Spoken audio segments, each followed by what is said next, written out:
यज्ञेश्वरी जगज्जननी गौ माता की अखिल गोवंश की श्री पथमेड़ा गोधाम की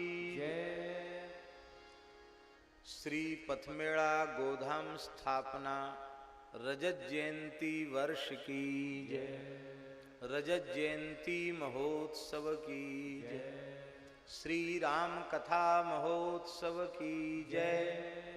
श्री मनोरमा गोलोक महातीर्थ श्री नंदगाम की जय।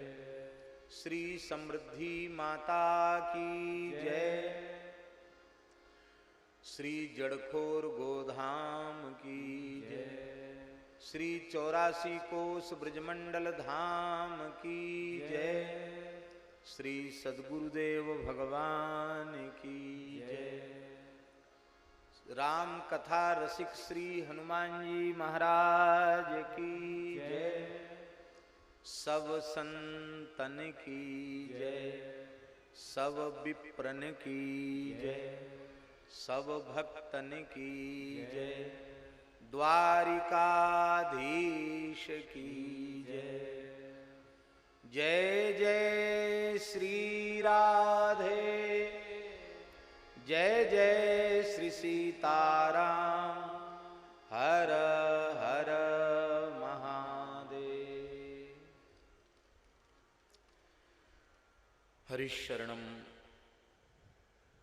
अनंत कोटि ब्रह्मांड नायक सर्वेश्वर परात्पर परब्रह्म असंख्येय दिव्यानंत कल्याण गुणगण निलय निखिल हेय प्रत्यनीक भक्त वांछा कल्पतरु भक्तवत्सल शरणागत वत्सल श्री कौशल्यानंद वर्धन श्रीमद दशरथ नंदन श्री जानकी कंठभूषण श्री रघुनाथ जी की महती कृपा करुणा से इस पृथ्वी के इस धरती के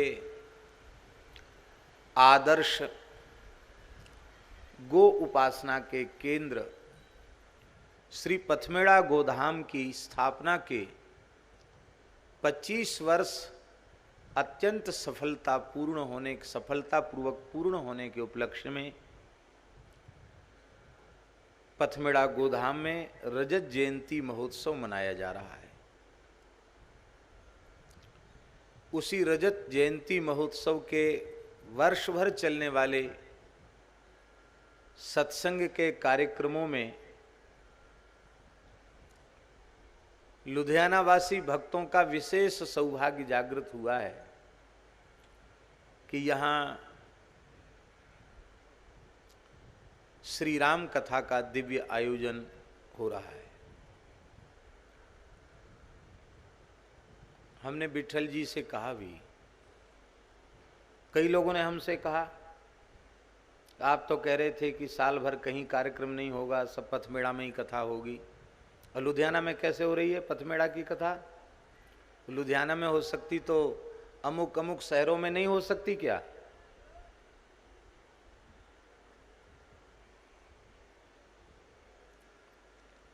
लगता है लुधियाना के भक्तों के प्रति ज्यादा पक्षपात है।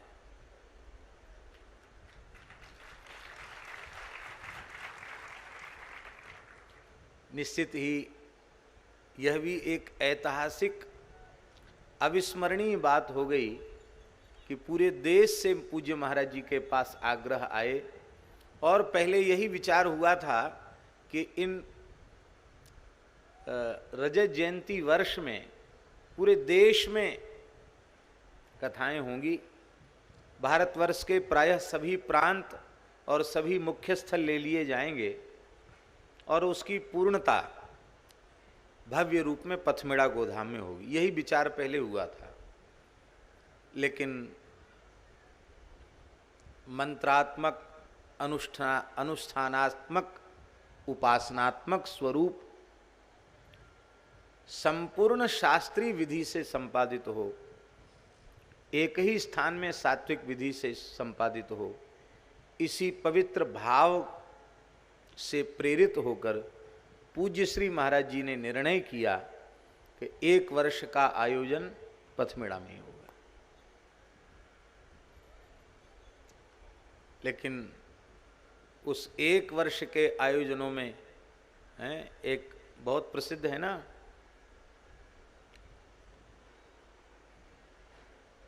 प्रबल प्रेम के पाले पड़कर प्रभु को नियम बदलते देखा, अपना मान भले टल जाए पर भक्त का मान न टलते देखा। ये श्री बिंदु जी की पंक्तियां लुधियाना के इस उत्सव में एकदम चरितार्थ हो रही है।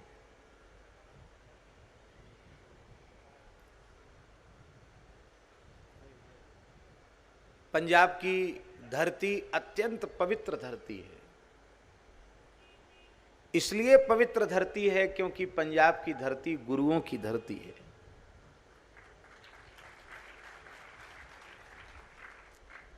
समर्थ गुरुओं ने इस धरती पर अवतार लिया है, जन्म लिया है, प्रकट हुए हैं। आज पंजाब की ही धरती पर प्रकट होने वाले एक महान आचार्य की जयंती है। परम समर्थ सद्गुरुदेव श्री नानक जी महाराज के पुत्र, उदासीन परंपरा के आचार्य श्री चंद्र भगवान की आज जयंती है।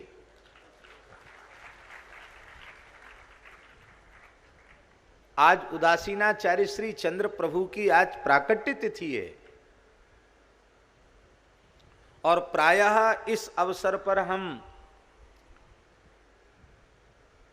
पूज्य श्री रमण रेती वाले महाराज जी के चरण सन्निधि में ही रहते हैं। पिछली बार इस अवसर पर दिल्ली में कथा थी, राम कथा ही थी,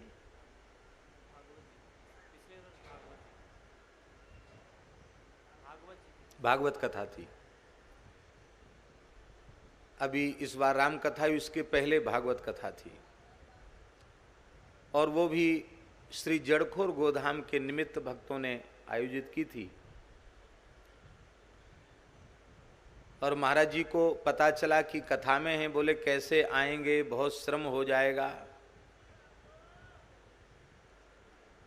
प्रसारण वाली कथा में समय से पहुंचना भी होता है, लेकिन महाराज जी ने कभी प्रसन्नता तो तभी होती है जब आपकी प्रत्यक्ष उपस्थिति होती है। मैंने कीजिए प्रसन्नता, हमारी भी प्रसन्नता इसी में है। तो फिर दिल्ली कथा से हम गए और मध्याह्न रात्रि को देर शाम को रात्रि तक कथा पूरी करके फिर वृंदावन पहुँचे, एक रात्रि विश्राम किया, सवेरे श्री रमण रेती गए, वहाँ मध्याह्न 1-1:30 बजे तक वहाँ थे। अब फिर वहाँ से फिर पहुँचे तो सीधे कथा में जाकर बैठ गए। श्रम तो हुआ, लेकिन वह श्रम भी विश्राम देने वाला श्रम था। संतों के दर्शन से, सत्संग से अंतःकरण को विश्राम मिलता है। पायो परम विश्राम, गोस्वामी तुलसीदास जी महाराज ने कहा। इस बार भी महाराज जी ने कहा, उन्होंने कहा महाराज जी 7 तारीख से ही आयोजन है और पहले से स्मृति में इतना ध्यान नहीं रहा, नहीं तो 7 की बजाय 8 तारीख से रख देते।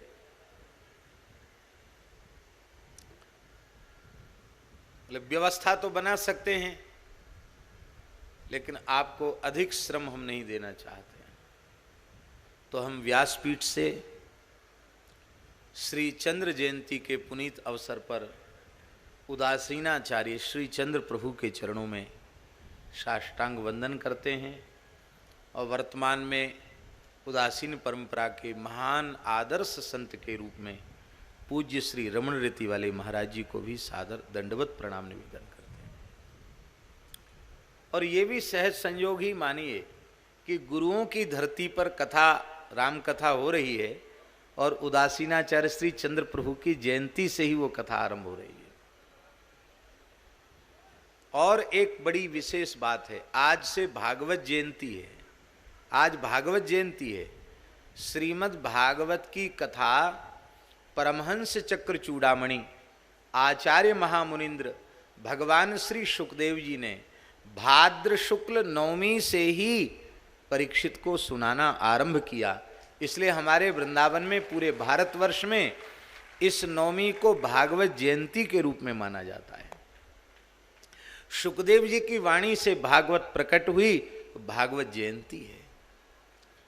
तो एक और विलक्षण बात है, भागवत जयंती के अवसर पर हो रहा है, यह भी एक विलक्षण संयोग है।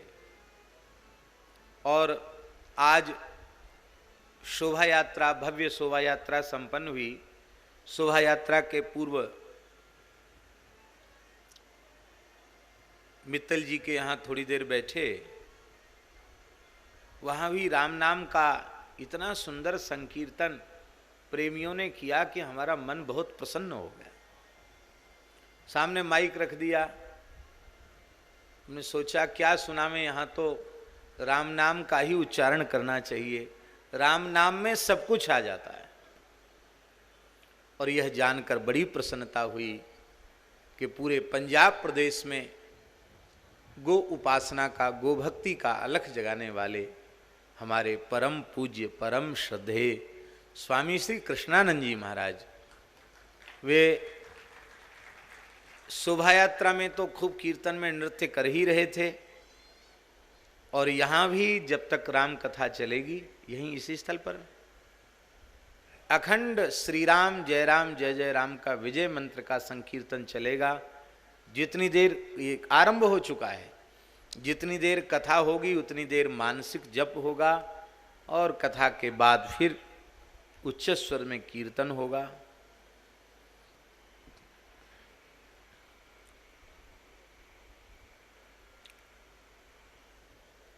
इस कराल कलिकाल में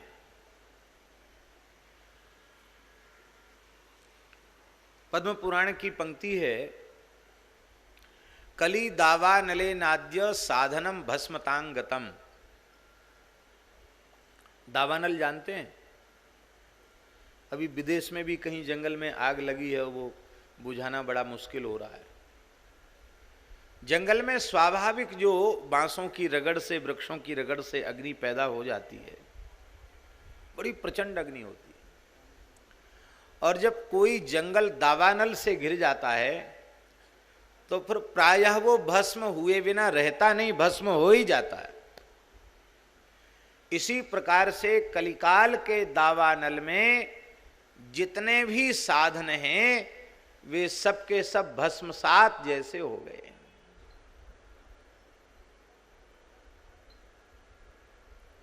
सब साधन भस्मसात हो गए।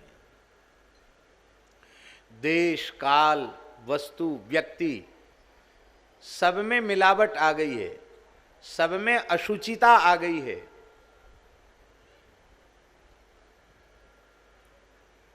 वर्णाश्रम धर्म अत्यंत वैज्ञानिक है।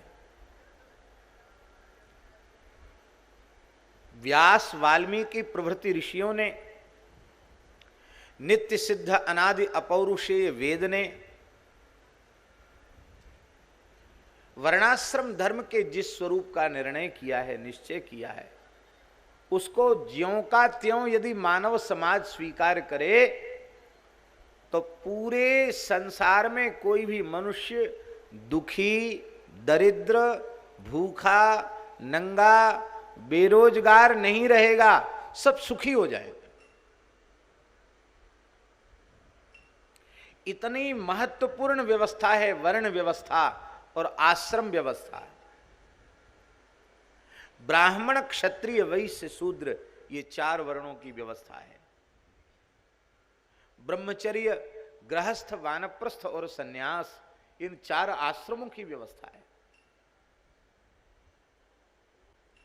लेकिन विचार पूर्वक देखें, कौन सा वर्ण और कौन सा आश्रम अपने धर्म में, अपने स्वरूप में अवस्थित है। ये शरीर ब्राह्मण कुल में उत्पन्न हुआ है, लेकिन भगवत कृपा से, गुरुजनों की कृपा से, शास्त्रों को जो देखने का अवसर मिला है, गुरुजनों के चरणों में बैठकर जो सुनने का अवसर मिला है, उससे हम इस निर्णय पर पहुंचे हैं कि एक उत्तम ब्राह्मण का जो धर्म होना चाहिए वह धर्म भी मेरे जीवन में पूरी तरह प्रतिष्ठित नहीं है।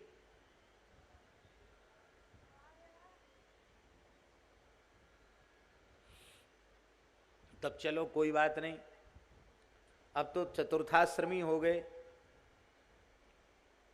तो क्या एक सन्यासी का, यति का, चतुर्थाश्रमी का जो धर्म है, क्या वह मुझ में प्रतिष्ठित है? बिना किसी संकोच के मैं स्वीकार करता हूं, न तो मैं पूरी तरह विप्र धर्म में प्रतिष्ठित हो पाया, ना ही पूरी तरह यति धर्म में प्रतिष्ठित हो पाया। यही अवस्था ब्रह्मचर्य की है। नाम मात्र के ब्रह्मचर्य आश्रम रह गए हैं। अष्टांग मैथुन वर्जन करने वाले को ब्रह्मचारी कहते हैं। ब्रह्मचर्य आश्रम में भी व्यवस्थित नहीं है ब्रह्मचारी। हमारे यहां उपनयन संस्कार जो है,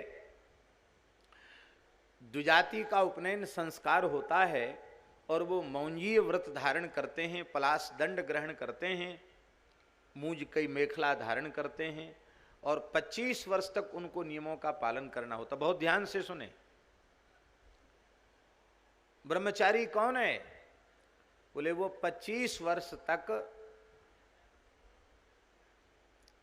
शरीर में तेल नहीं लगाते, सावन नहीं लगाते, दर्पण नहीं देखते, फूल माला नहीं पहनते, शरीर का श्रृंगार नहीं करते। उपनयन संस्कार के समय जो मुंडन होता उसके बाद केश भी काटते नहीं है। भागवत जी में लिखा है, न छिन्द्यान नखलो माने कक्षोपस्थ गतान्यपि। कक्ष और उपस्थ गत बालों का भी कर्तन नहीं करते हैं। जटिलो ब्रह्मचारी, वो जटा, क्योंकि कंघी करना मना है, केश बड़े होंगे तो जटा हो जाएंगे। जटिल ब्रह्मचारी बन करके रहता है। जब तक वो समावर्तन नहीं कराता तब तक उसको सूतक का स्पर्श नहीं होता है, क्योंकि वो बृहद व्रत में दीक्षित है।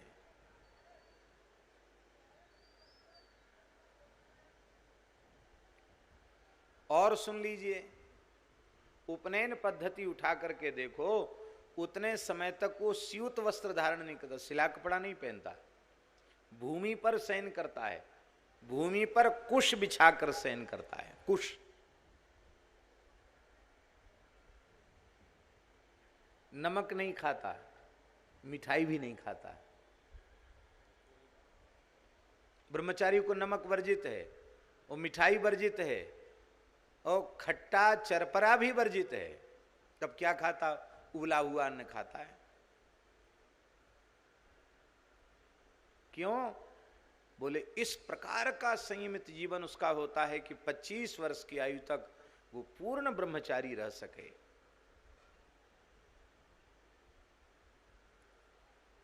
अग्नि की, गुरु की उपासना करता है, वेदों का स्वाध्याय करता है।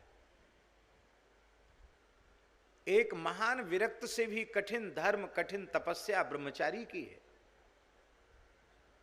तो क्या ब्रह्मचारी ब्रह्मचर्य आश्रम में पूर्ण प्रतिष्ठित हैं? नहीं है। तो बोले ठीक है, गृहस्थ तो होंगे, गृहस्थ धर्म में प्रतिष्ठित, नाम मात्र के गृहस्थ हैं। शास्त्र में गृहस्थ का जो धर्म है, उस धर्म में गृहस्थ भी प्रतिष्ठित नहीं है।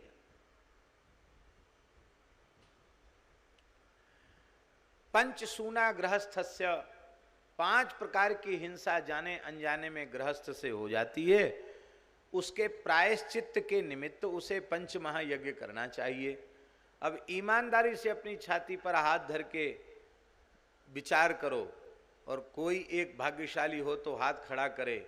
विधि पूर्वक त्रिकाल संध्योपासन, नित्य अग्निहोत्र और पंच महायज्ञ कौन करता है?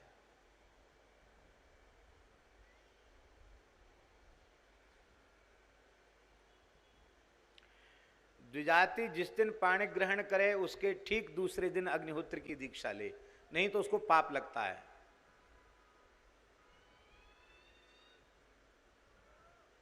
अग्निहोत्र न करने पर नरकगामी होना पड़ता है। आज अग्निहोत्री ब्राह्मण दुर्लभ हो गए। तो हमारे निवेदन करने का तात्पर्य यह है कि वर्ण धर्म में भी कोई प्रतिष्ठित नहीं है, ब्राह्मण ब्राह्मण धर्म में प्रतिष्ठित नहीं, क्षत्रिय क्षत्रिय धर्म में प्रतिष्ठित नहीं। क्षत्रिय यदि अपने स्वरूप में, अपनी मर्यादा में, अपने धर्म में प्रतिष्ठित हो, और क्षत्रियों के अपने स्वरूप में, अपनी मर्यादा में प्रतिष्ठित होने के बाद भी एक भी गाय का वध हो जाए, ये कैसे संभव है?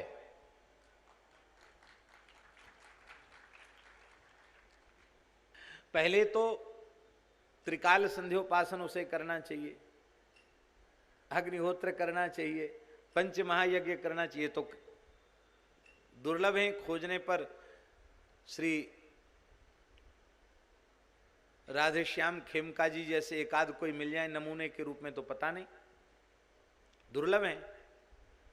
और इसके बाद भी भगवान श्रीमद् भगवद गीता में कहते हैं, कृषि गोरक्ष वाणिज्यम वैश्य कर्म स्वभावजम। कृषि गोरक्षा और वाणिज्य ये वैश्य के स्वाभाविक कर्म है। सरकार से भी, महाराज जी, स्वामी जी, सरकार से भी एक पैसे के अनुदान की आवश्यकता नहीं। केवल और केवल भारतवर्ष का वैश्य वर्ण कमर कस ले कि एक भी गाय को हम सड़क पर या कचड़े के ढेर पर खड़े नहीं रहने देंगे। ईमानदारी से अपनी आय का दशांश व्यापार में लगा हुआ व्यक्ति यदि समर्पित करे ईमानदारी से, तो हम समझते हैं कि गोवंश की समस्या कोई समस्या नहीं, गो सेवा समस्या नहीं, गो सेवा तो संपूर्ण समस्याओं का समाधान है।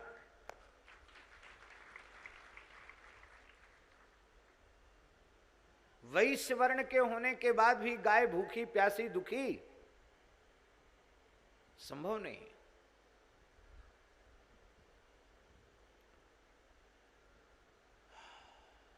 स्कंद पुराण में लिखा है, बहुत प्यारी बात लिखी है। उसमें लिखा है, ब्रह्मा जी ने धर्म की रक्षा के लिए गाय को प्रकट किया। किसके लिए? धर्म की रक्षा के लिए। वो गाय की रक्षा के लिए ब्रह्मा जी ने चतुर्थ वर्ण की सृष्टि की। स्कंद पुराण में लिखा है, शूद्र वर्ण की सृष्टि गोवंश की सेवा और गोवंश के पोषण के लिए।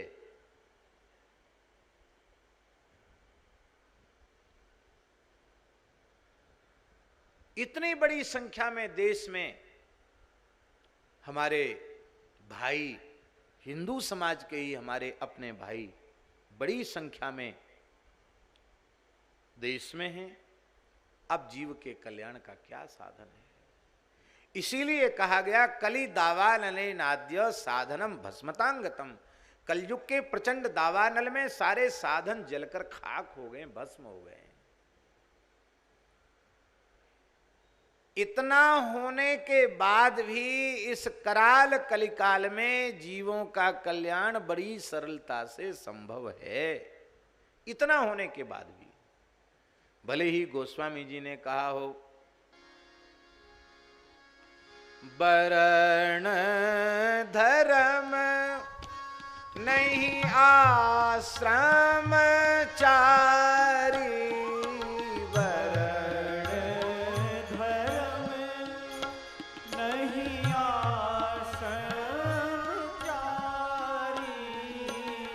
श्रुति विरोध रत सब नर नारी।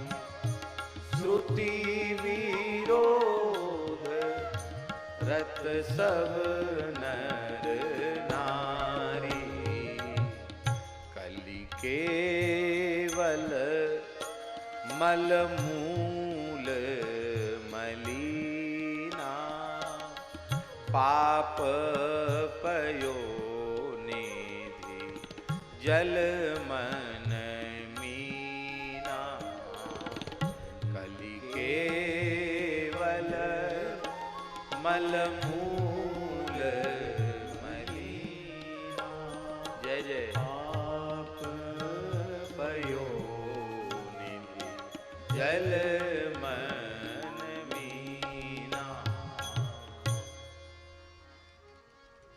आप लोग कहेंगे जब सब कुछ शिथिल हो गया तब जीव का कल्याण कैसे होगा?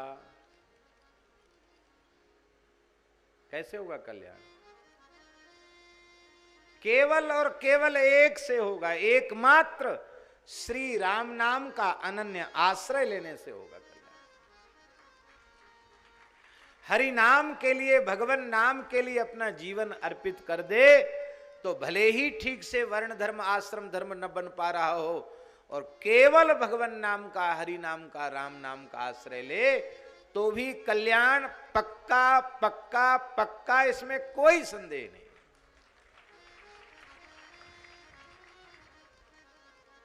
हरेर नाम हरेर नाम हरेर नामैव केवलम कलौ नास्तेव नास्तेव नास्तेव गतिरन्यथा। आहा, इसलिए गोस्वामी जी ने कहा चहूं जुग चहूं श्रुति नाम प्रभाऊ, चहूं जुग चहूं श्रुति नाम प्रभाऊ। कलि विशेष नहीं आन उपाय, कलि विशेष नहीं आन उपाय। भगवान नाम का आश्रय लेकर के आप चलिए, संसार का कोई काम असंभव नहीं।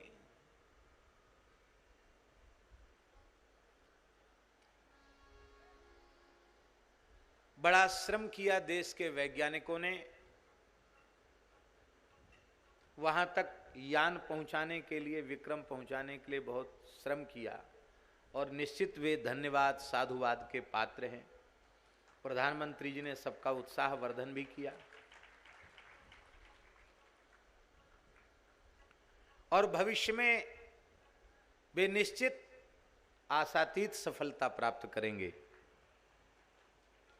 लेकिन इसके लिए अब की बार यह जरूर करना होगा कि जब ऐसा कोई महत्वपूर्ण परीक्षण इस देश में सफल बनाना हो तो पूरे देश में उस दिन भगवान नाम संकीर्तन हो।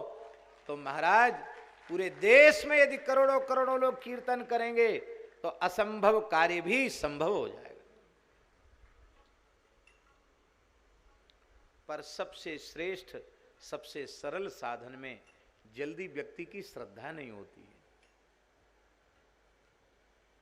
कठिन काम में श्रद्धा होती है, जो काम सरलता से लाभ मिलेगा उसमें श्रद्धा नहीं होती है। और श्री द्वारकाधीश जी के पुजारी जी कृपा पूर्वक पधारे हैं। साक्षात द्वारकाधीश जी की कृपा करुणा ही पुजारी जी के रूप में आई है।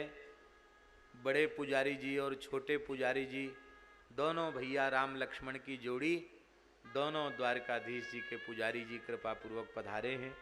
हमको भी द्वारकाधीश जी के श्रीअंग का ये पटका उन्होंने अर्पित किया। बड़ी सुंदर व्यवस्था है, और हनुमान जी मुख्य श्रोता के रूप में विराजमान हैं, और हम समझते ये सारी परिकल्पना ज्ञानेश्वर जी की ही है। सबको ऐसा दिमाग नहीं देते भगवान, ऐसी बुद्धि ज्ञानेश्वर जी, और ऐसी बुद्धि न हो तो इनका फिर नाम बदलना पड़ेगा। तो नाम इनका बहुत अच्छा है, बहुत सुंदर हनुमान जी विराजे हैं। राम कथा के प्रथम श्रोता तो यही हैं, उनके पीछे हम लोग सब हैं। इनसे बड़ा वक्ता भी कोई नहीं और इनसे बड़ा श्रोता भी कोई नहीं। बड़ा सुंदर आरंभ में अपना स्वागत भाषण इन्होंने प्रस्तुत किया। इनकी बोलने की पद्धति और इनकी मीठी वाणी सुनकर हमारे मन में कई बार आता है कि इनको कथा कहनी चाहिए। भले ही प्रोफेशनल आपका वो काम न हो, पर आप बोलेंगे तो सब मंत्र मुग्ध होकर के सुनते हैं। ये बड़ी सुंदर इनकी भावना है। यहाँ जो भी इस पवित्र अनुष्ठान का लाभ सबको मिलने जा रहा है, उसमें पूज्य गोमाता की कृपा, पूज्य श्री पथमेड़ा महाराज जी का अनुग्रह तो है ही। इस अनुग्रह को विशेष रूप में प्राप्त श्री डूंगर जी ने किया है। ये गोभक्त हैं, बड़े पुराने गोभक्त हैं, और हम हमारे अपने गुरुदेव के साथ हम सन 1984 में पंजाब यात्रा में आए थे। सुनाम में हमारे पूज्य गुरुदेव अनंतश्री संपन्न श्री भक्तमाली जी महाराज की श्रीमद् भागवत की कथा थी, और पूज्य श्री महंत श्याम सुंदर दास जी महाराज जमात लेकर पंजाब में घूम रहे थे। वो भी कथा में आए और उन्होंने आग्रह किया, महाराज जी आप जल्दी वृंदावन से बाहर जाते नहीं, पंजाब की धरती को भी अपने विचरण से धन्य करें। अब हम लोग सावधान होकर के श्री राम कथा का दिव्य रसास्वादन करें। सभी को यथा योग्य जय सिया राम, सादर जय गो माता जय गोपाल। पूज्य श्री बिहारी दास जी भक्तमाली जी और श्रद्धेय पूज्य श्री रेवासा महाराज जी भी संभवतः कल पहुंच जाएंगे। और कल मैंने प्रार्थना की थी उनसे, तो उनका जन्मोत्सव तो वृंदावन में मनाया जाना था, 8 तारीख है, कल उनका जन्मोत्सव है। लेकिन हमने कहा महाराज जी क्यों ना हम तो उपस्थित रहेंगे नहीं, तो दास की भी उपस्थिति होवे तो आप लुधियाना में ही मना लीजिए। तो संभवतः कल वे दोनों महापुरुष यहाँ आ रहे हैं। मंच पर उनका दर्शन और उनका मंगलमय आशीर्वाद भी हम लोगों को मिलेगा। पहले श्रीमद् रामचरितमानस के संबंध में कुछ चर्चा कर लें, इसके बाद कथा आरंभ करें।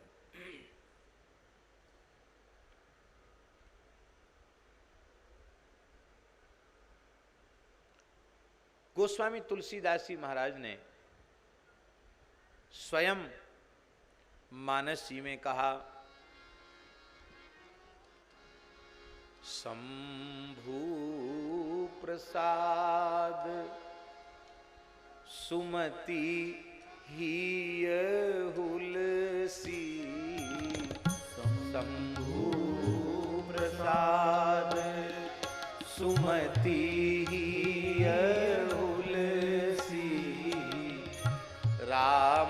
रामचरित मानस कवि तुलसी, रामचरित मानस कवि तुलसी। भगवान शिव की कृपा से वह उत्तम मति प्राप्त हुई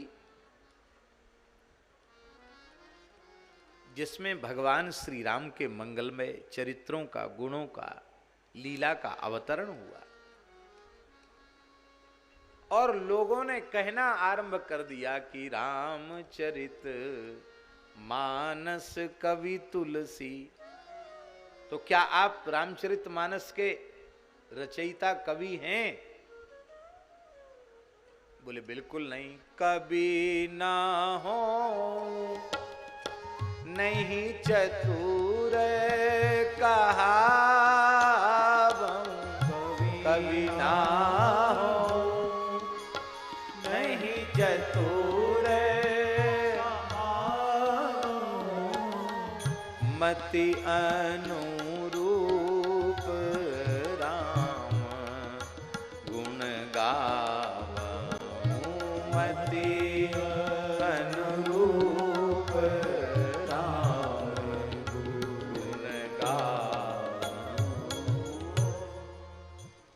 मैं कवि भी नहीं हूं, चतुर भी नहीं हूं। भगवान शिव के अनुग्रह से जो उत्तम बुद्धि प्राप्त हुई है, उस अपनी बुद्धि के ज्ञान के अनुरूप में भगवान के गुणों का गान कर रहा हूं। बोले आपने किया तो है बड़ा, आप क्या कहना। यदि हम ये कहें, बहुत ध्यान से सुने, यदि हम ये कहें कि संस्कृत भाषा के महाकवियों में कालिदास जी का स्थान अन्य कोई दूसरा जल्दी नहीं ले पाएगा, न ले सकता है। भगवान व्यास के बाद महाकवि कालिदास, इस देश की एक महान विभूति, संस्कृत भाषा में काव्य की रचना करने वाले कालिदास के जैसा काव्य कालिदास का है। यद्यपि यह कहा जाता उपमा कालिदासस्य भारवेह अर्थ गौरवम, कालिदास जी की उपमा में कालिदास जी के जैसा कोई नहीं। दिलीप गैया चराने जा रहे हैं, आगे गाय जा रही है, कैसे लगता है? बोले श्रुतेरिवार्थम स्मृतिरन्वगच्छत। जैसे श्रुति वेद की ऋचा का अनुगमन स्मृति करती है, ऐसे लगता मानो वेद की ऋचा तो नंदनी गाय है और उसके पीछे चलने वाली स्मृति राजर्षि दिलीप है। एक से एक विलक्षण उपमा कालिदास जी की, उपमा कालिदास से। संस्कृत के महान कवि भारवी हुए, भारवेह अर्थ गौरवम। भारवी की कविता बहुत गंभीर अर्थ को रखने वाली।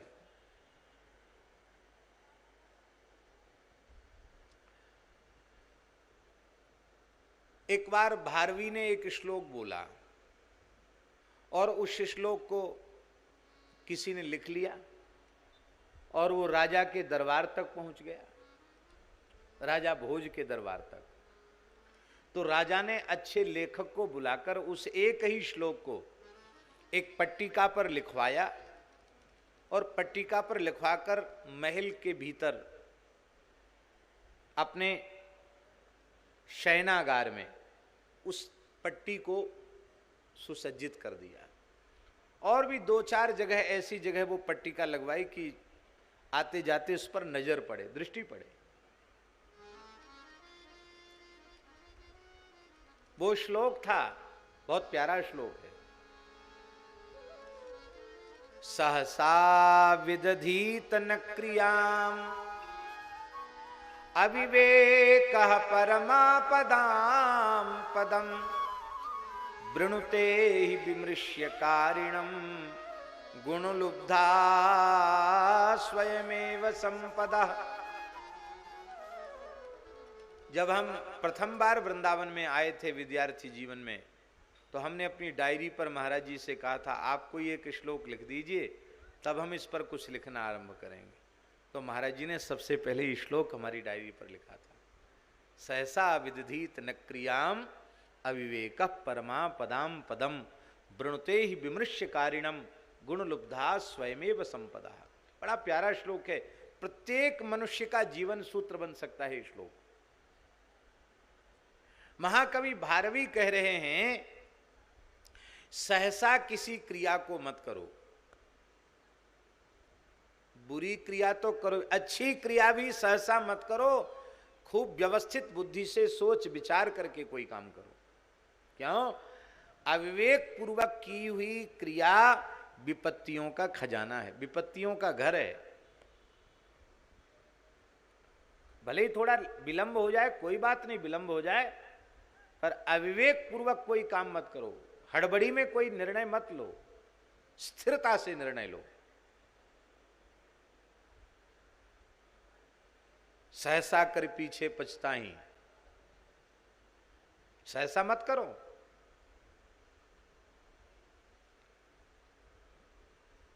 वृणुते ही विमृश्यकारिणम, जो व्यक्ति विमृश्यकारी है, विमृश्यकारी माने अच्छी प्रकार से विचार करके तब वो क्रिया में प्रवृत्त होता है। ऐसा स्वभाव जिसने बना लिया है, उसके इस गुण से लुब्ध होकर के संपत्ति और सद्गुण स्वयं ही उसका वर्ण कर लेते हैं। सारे सद्गुण और सारी संपत्ति उसको सहज प्राप्त हो जाती है। बस एक निर्णय करो, हम विमर्शकारित्व को स्वीकार करेंगे, बिना सोचे विचारे कुछ भी नहीं करेंगे। विचार पूर्वक करो, नीचा नहीं देखना पड़ेगा, विचार पूर्वक करो।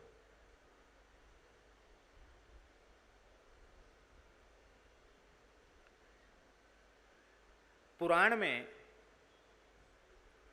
संभवतः मार्कंडेय पुराण में एक ऋषि कुमार का उपाख्यान है, चिरकारी का उपाख्यान। चिरकारी, वो पिताजी उस पर बहुत नाराज रहते थे। बहुत अच्छी बात सुना रहे हैं, बहुत ध्यान से सुने। पिताजी बड़े नाराज होते थे उस पर। नाराजी का काम क्या था, वो कोई काम पिताजी कहते तो उसको पहले सोचता था, फिर क्रिया करता। बहुत अच्छे ढंग से था, पर थोड़ा सोचता था, सोचता विचारता था, चिंतनशील था। तो पिताजी ने नाम तो कुछ और रखा था, नाम बदल के एक नया नाम रख दिया। उसका नाम रख दिया चिरकारी। क्या नाम रखा? चिरकारी। हर काम में देरी करता है, चिरकारी।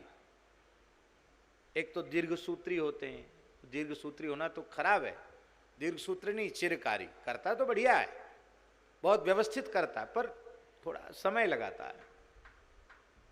उसका नाम चिरकारी रख दिया। एक बार उस चिरकारी की माता से कोई अपराध हो गया। उन जमानों में मानसिक पाप भी लग जाया करता था, सतयुग का समय था। तो व्यभिचार का दोष, मानसिक व्यभिचार का दोष उसको लग गया, और उसने कहा, ऋषि ने कहा कि चिरकारी को तलवार दे दी। लो, तुम्हारी माता आए तो मेरी आज्ञा है सिर काट डालना। अपराध क्या है माँ का? बोले अपराध यही है कि वो नदी में स्नान करने गई थी, वहाँ गंधर्व जल में विहार कर रहे थे, उनकी स्त्री पुरुष की रति क्रीड़ा को उसने देखा है, उससे उसके मन में विकार जगा है, वह अपने धर्म से च्युत हो चुकी है। यद्यपि शरीर से कोई पाप नहीं बना, पर मानसिक विच्युति हुई है, इसका दंड है उसका सिर धड़ से अलग कर देना। ले तलवार। बोला जो आ गया पिताजी। तलवार लेके झाड़ी में छुप गया, बैठ गया। माताजी आई, त्रिकालदर्शी ऋषि ने सब जान लिया था बिना बताए।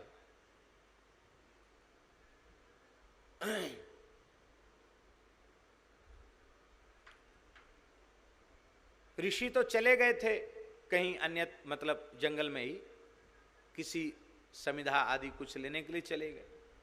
अब उनको चिंता हो गई कि मेरी पत्नी तो लौटकर आ गई होगी, कब की आ गई होगी, और पुत्र बड़ा पितृभक्त है, आज्ञा पालक है, उसने उसका मस्तक काट दिया होगा। तो पुत्र के लिए ब्रह्म हत्या से बढ़कर भी मातृहत्या का पाप है। एक तो मातृहत्या का पाप पुत्र को लगेगा, और स्त्री का वध करना वो सैकड़ों ब्रह्म हत्याओं के बराबर है, स्त्री का वध। तो उसके शरीर से तो कोई पाप बना नहीं, मन से कोई विच्युति हुई थी तो उसका प्रायश्चित हो जाता। मैंने क्रोध में आकर इतना कठोर दंड दे दिया, वो बेचारी निरपराध है, निष्पाप, वो मर गई होगी। हाय हाय, मेरे पुत्र को पाप क्या लगेगा, मैंने उसे आज्ञा दी तो आज्ञा देने वाले को पाप लगता है, पत्नी हत्या का पाप मुझे लगा। बड़े दुखी हो गए। जंगल से कंद फल लिए बिना दौड़े आए तो उन्होंने देखा कि उनकी पत्नी तो बड़े आराम से आश्रम में सब सेवा में लगी हुई है। को बड़ी प्रसन्नता हुई कि जीवित बच गई। चिरकारी कहाँ है? तो देखा वो झाड़ी पे खड़ा था, तलवार नीचे पड़ी थी, सिर ऐसे किए थे। क्यों यहाँ क्यों खड़े हो? बोले पिताजी मैं चिंतन में हूँ। क्या चिंतन में हो? बोले आपने आज्ञा दी तो मैंने विचार किया कि पिताजी ने शांत चित्त से तो आज्ञा दी नहीं, क्रोध में आकर के आज्ञा दी, तो क्रोध तो चांडाल होता है, पिता की बात माननी चाहिए, चांडाल की बात क्यों माननी। फिर मेरे मन में आया कि पुत्र के लिए मातृ हत्या से बड़ा पाप क्या होगा, तो क्या मुझे ये करना चाहिए कि नहीं करना चाहिए। फिर मेरे मन में आया कि मेरी माता की मृत्यु के बाद मेरे पिता अग्निहोत्र कैसे कर पाएंगे, उनका तो धर्म ही लुप्त हो जाएगा, उनका सदाचार लुप्त हो जाएगा। फिर मेरी माता का पाप कोई ऐसा भयंकर नहीं जिससे उसको मार ही दिया जाए। इन सब बातों के मंथन में मैं लगा था, इसलिए आप क्षमा करना, मैं आपकी आज्ञा का अब तक पालन नहीं कर पाया।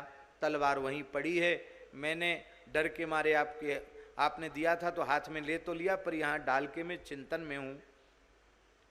पिताजी ने उसको हृदय से लगा के कहा, बेटा हमने तो तुम्हारा नाम उपहास में चिरकारी रख दिया था, पर आज तुमने अपना नाम सत्य कर दिया, चिरकारी। यदि तुम चिरकारी न होते तो आज हमारा तो पूरा धर्म ही नष्ट हो जाता, हमारा गृहस्थाश्रम उजड़ जाता।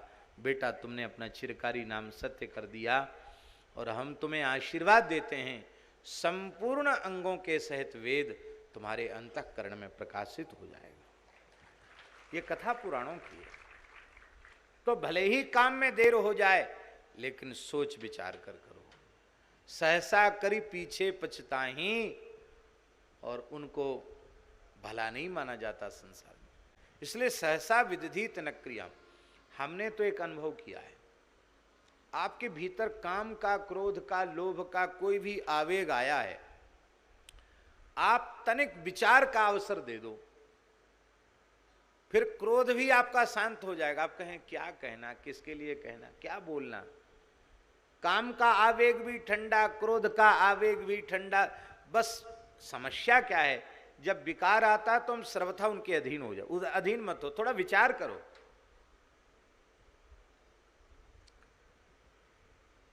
यदि हम एक प्रतिज्ञा कर लें कि हम पहले अपने विचार पर भीतर अपनी बात को तौल करके फिर बोलेंगे, तो जीवन में कभी असत्य नहीं निकलेगा, जीवन में कभी ऐसी वाणी नहीं निकलेगी जिससे किसी को पीड़ा पहुंच जाए, किसी से लड़ाई झगड़ा ही नहीं होगा। क्योंकि जब तक विचार करेगा तब तक क्रोध गायब हो जाएगा, बहुत बड़ी विपत्ति से बच जाएगा। तो सहसा विदधित न क्रियाम अविवेक परमापदाम पदम वृणुते ही विमृश्यकारिणम। जो व्यक्ति विचार पूर्वक काम करता है, उसके इस गुण पर लुब्ध होकर के संपत्ति उसका वर्ण कर लेती है। राजा ने कई जगह लिखवा दिया, बहुत ध्यान से उसने बड़ी अच्छी बात बता रहे हैं।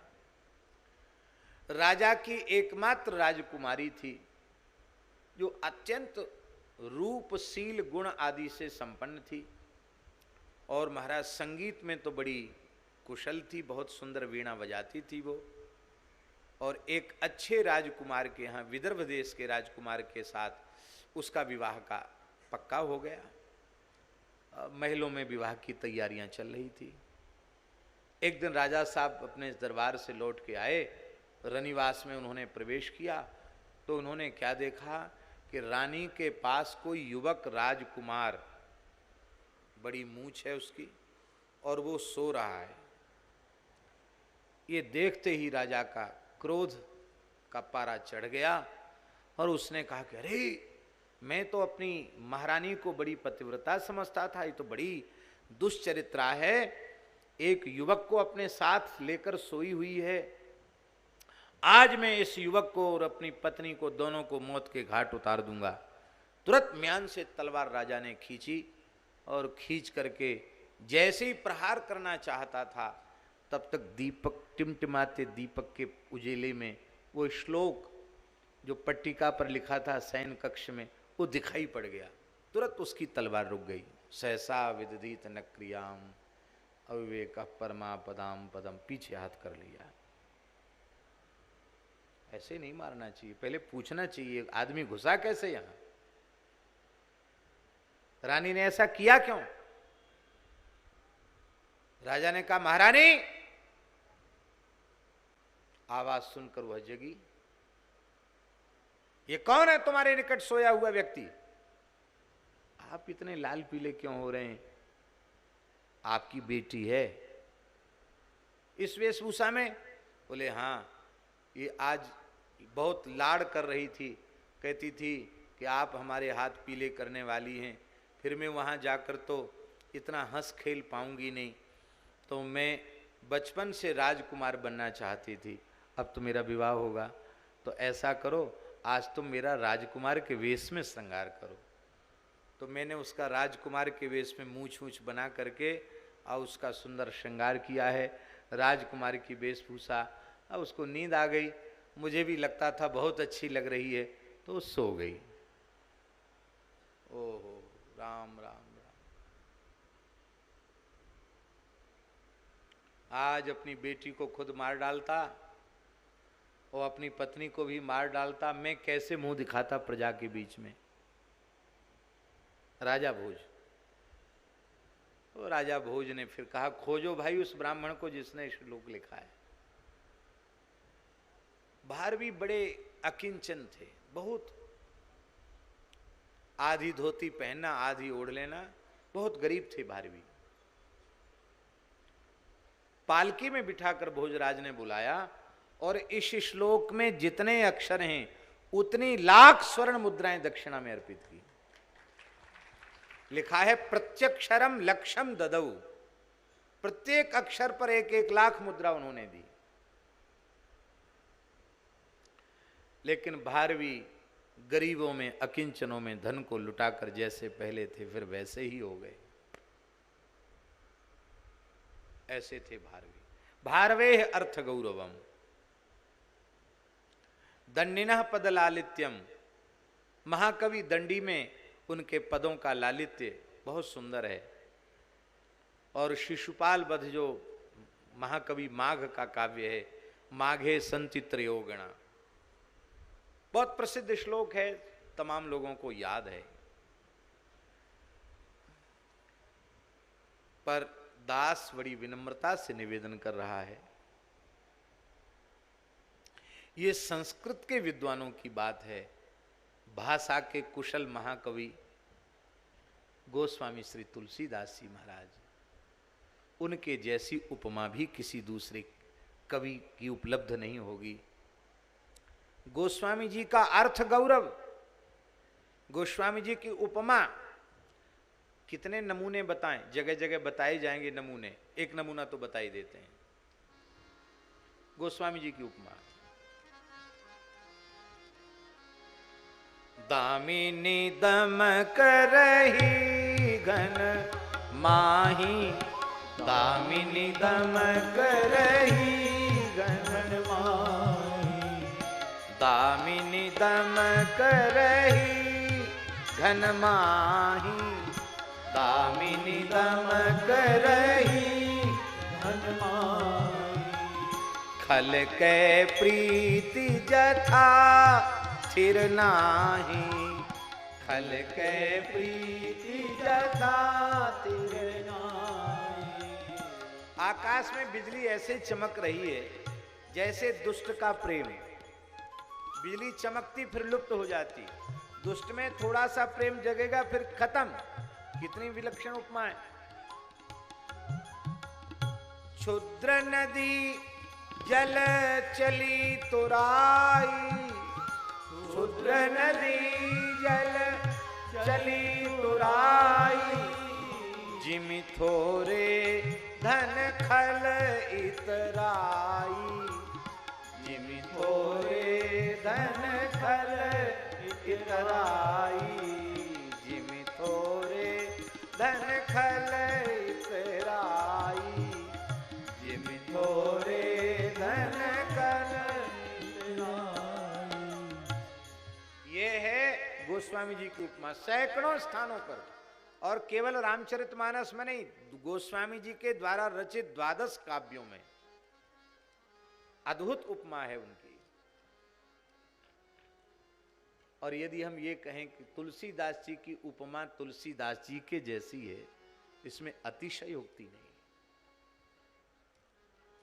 और अर्थ गौरव, अर्थ गौरव तो इतना है कि एक निरक्षर भट्टाचार्य, बिना पढ़ा लिखा व्यक्ति भी मानस की चौपाई गुनगुना करके अपने ढंग का अर्थ करके आनंद मगन हो जाता है।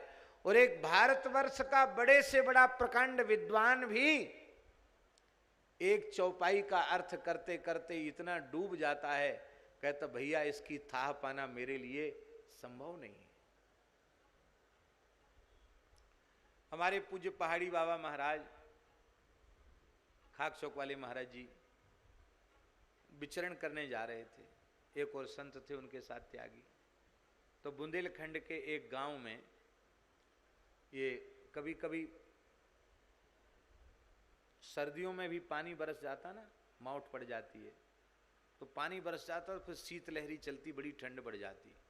तो महाराज, कपड़ा तो था नहीं, महाराज जी सुनाते थे, एक कमरिया थी वो भी भीज गई और हम लोग ठिठुर रहे थे। तो एक जगह है कूड़ा बर रहा था, कूड़ा बरना जानते ना, वो अलाव नीचे गड्ढा खोद करके वहाँ लकड़ी वकड़ी जला देते हैं, सर्दियों में लोग तापते हैं रात।